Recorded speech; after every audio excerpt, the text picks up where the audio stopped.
Okay, to continue on example 5, I went ahead and set the system of nonlinear equation. So now I have a system here, and I'm going to solve it by the substitution method. So I'm going to go ahead and isolate x or y in the bottom down here. It doesn't matter which one you do, I'll isolate x. X is going to equal 54 over y. Divide both sides by y.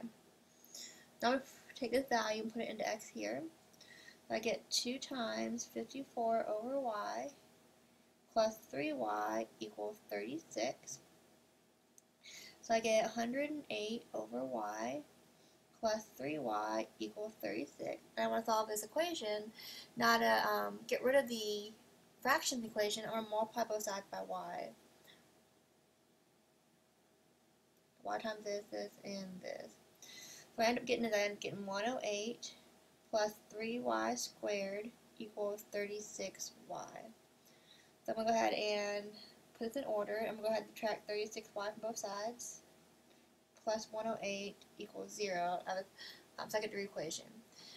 Now to solve the secondary equation, I'm going to go ahead and pull the GCF out. I think 3 comes out of all these terms. I get y squared minus 12y and 108 divided by 3 is 36. So plus 36, and this equals 0.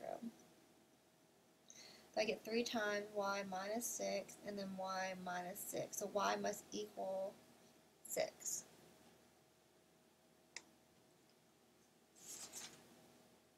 Okay.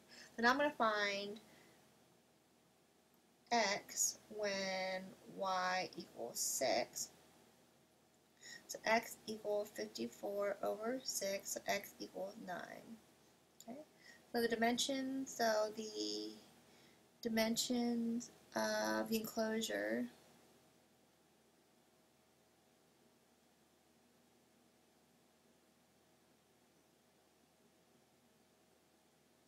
is, or are,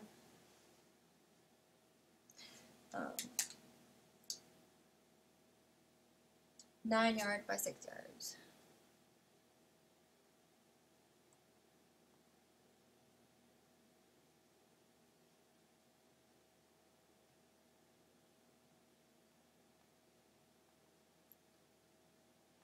Okay. So if we look at this diagram real quick, that means this is 6, 6, 6, and this is 9 and 9. Well, I think that makes sense. Does 6 times 9 equal 54 is the area? Yes. Does 6 plus 6 plus 6 plus 9 plus 9 equal 36? That would be 18 plus 18 is 36. So this is actually makes sense.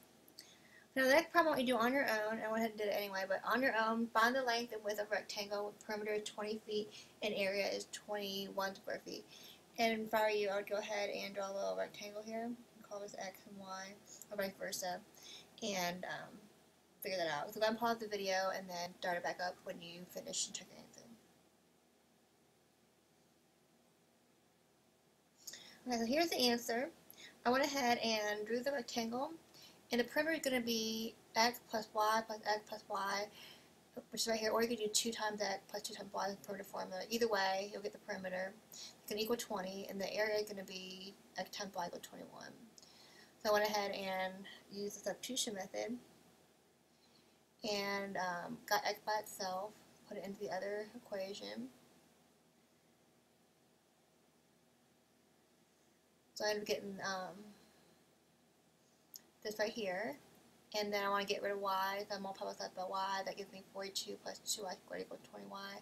Solve the secondary equation, and I went ahead and factored the left hand side by pulling the GCF out and then factoring.